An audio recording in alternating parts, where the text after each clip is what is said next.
কলকাতার আনন্দপুর অঞ্চলে নতুন একটা পার্ক তৈরি হয়েছে। দৃষ্টিনন্দন ঝকঝকে কৃত্রিম জলাশয়, তার পাশেই ক্যাফে।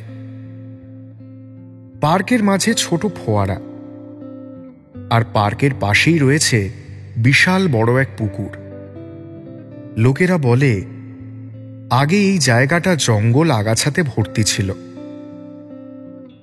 কিন্তু কিছু পুরনো মানুষ মনে রেখেছে এখানে আগে ছিল একটা পুরনো শ্মশান ঘাট, যেটা পরিত্যক্ত হয়ে গেছিল ৮০ দশকের শেষের দিকে। খুঁটির ওপরে আজও কিছু জং ধরা সাইনবোর্ডের ছেঁড়া কোনা ঝুলে রয়েছে, তবে সেই ঘাটের নাম আর পড়া যায় না। অপঘাতে মৃত্যু হলে তখনই শুধু এই ঘাটে নিয়ে আসা হতো মৃতদেহ, দাহ করা হতো নিঃশব্দে। কাজ শেষে লোকজন ওই পাশের পুকুরে হাত পা ধুয়ে নিত। তবে এখন এই পার্ক দেখলে কেউ এর ইতিহাস সম্বন্ধে ধারণাও করতে পারবে না।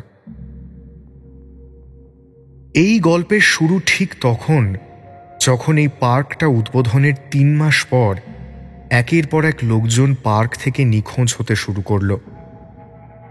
প্রথমে এক সিকিউরিটি গার্ড, বলা হলো চাকরি ছেড়ে পালিয়ে গেছে। তারপর এক বিকেলে এক কিশোর, তারপরে এক বৃদ্ধ হাঁটতে গিয়ে আর ফেরেননি। পুলিশ এসেছিল, তবে লাভের লাভ কিছু হয়নি।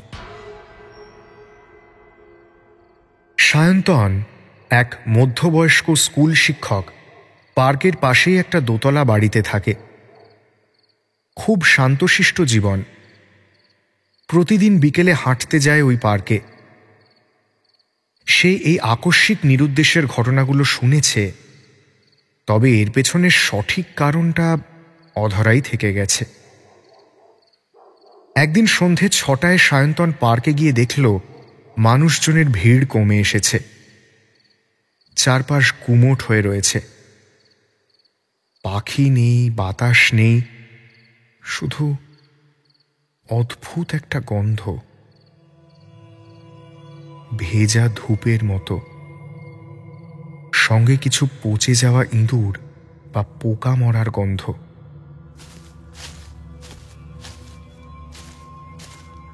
সায়ন্তন হাঁটতে হাঁটতে চলে গেল পার্কের এক কোণায়। সেখানে কিছুটা ঘাস বিছানো খালি জমি রয়েছে। খুব একটা কেউ আসে না এদিকটায়। এখান থেকে পাশের পুকুরটা স্পষ্ট দেখা যায়। জলের ওপর কচুরিপানা স্তূপ জমে রয়েছে।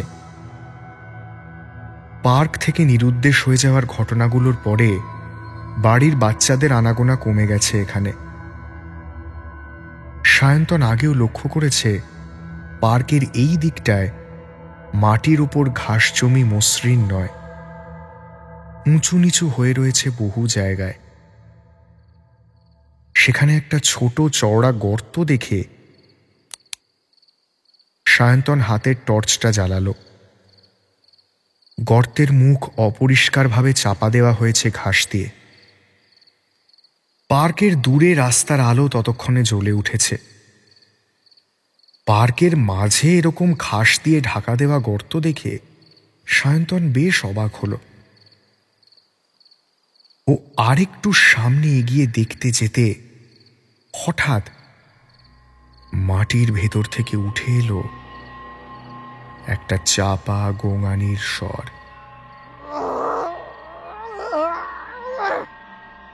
সায়ন্তন চমকে উঠল, আর তার সঙ্গেই হাতের টর্চটা খসে পড়ল ঘাস জমির ওপরে।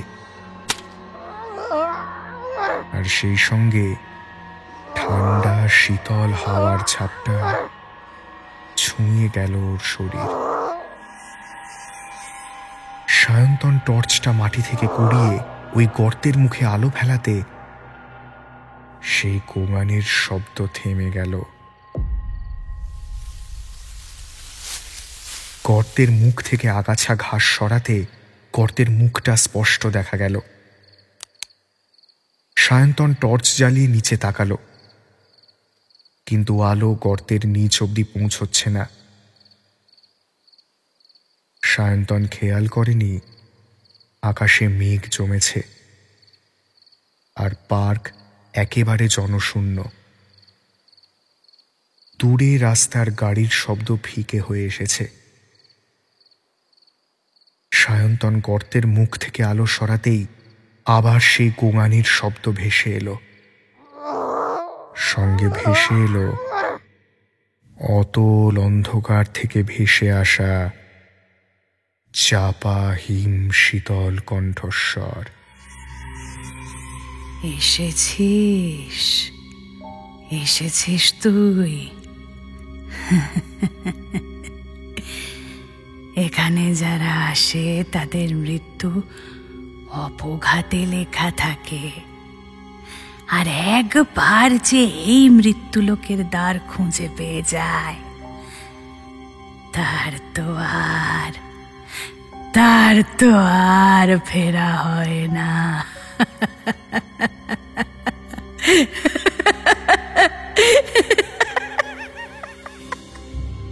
সায়ন্তন গর্তের সামনে থেকে দ্রুত সরে এলো। মাথা তুলে তাকাতেও বুঝতে পারল চারপাশের অন্ধকার গাঢ় হয়ে উঠেছে। গর্তের ভেতর থেকে শোনা ওই গলার স্বর মনুষ্য পৃথিবীর কারোর নয়। সায়ন্তন নিজের কানকে বিশ্বাস করতে পারছে না। ও টর্চটাকে শক্ত করে ধরে পার্কের গেটের দিকে দৌড়তে শুরু করলো। আর ঠিক তখনই সামনে আরেকটা গর্তের মুখে পা আটকে হুমড়ি খেয়ে পড়ল ঘাস জমির ওপর। পড়ার সঙ্গে সঙ্গে হাতের টর্চটা নিভে গেল। আকাশে মেঘের চাপা গর্জন শোনা যাচ্ছে। সায়ন্তন দু হাতে ভর দিয়ে দাঁড়ানোর চেষ্টা করতেই দেখল পার্কের জমিটা ঢেকে গেছে অসংখ্য ছোট ছোট গর্তে, আর প্রতিটা গর্তের মুখে জ্বলজ্বল করছে এক জোড়া রক্ত লাল চোখ। সায়ন্তন প্রাণপণ চেষ্টা করে উঠে দাঁড়ানোর, কিন্তু এবার অন্য আরেকটা গর্ত থেকে একজোড়া শীর্ণকায় হাত ওর পা দুটো জাপটে ধরে ফেলেছে। সায়ন্তন চিৎকার করে বাঁচার শেষ চেষ্টা করল,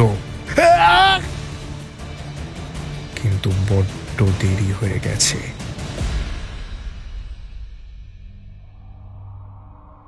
বহু বছর আগে যাদের অপঘাতে মৃত্যু হয়েছিল, যাদের দাহ করা হয়েছিল সেই শ্মশান ঘাটে যার উপরেই পার্ক তৈরি হয়েছে, সেই মৃত্যু লোকের গর্ত থেকে একে একে বেরিয়ে আসছে তারা।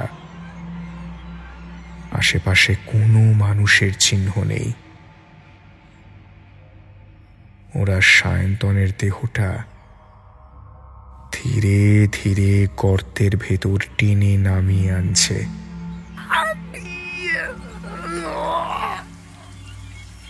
এক ফোঁটা দু ফোঁটা করে বৃষ্টি আরম্ভ হলো।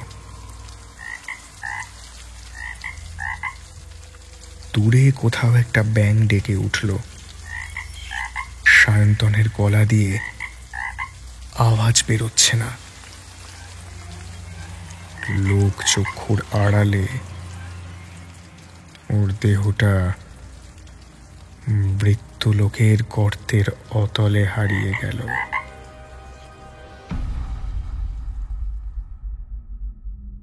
পরদিন সকালে সায়ন্তনকে ঘরে দেখতে না পেয়ে ওর বেয়ারা পাড়ার লোক ডেকে আনে। সায়ন্তনকে গতকাল থেকে খুঁজে পাওয়া যাচ্ছে না। শেষ সন্ধ্যায় বাড়ির পাশে পার্কে গেছিল হাঁটতে, তারপর আর বাড়ি ফেরেনি। পুলিশ এলো, চারপাশ খুঁজে দেখা হলো, কিন্তু কোথাও সায়ন্তনকে খুঁজে পাওয়া গেল না।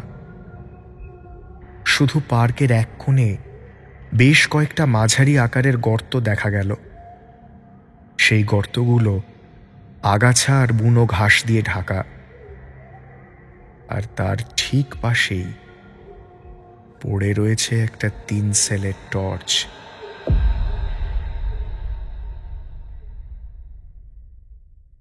আর হিম হরর আপনারা শুনতে পারেন এক্সক্লুসিভলি মির্চি বাংলার ইউটিউব চ্যানেল এবং গানা অ্যাপে।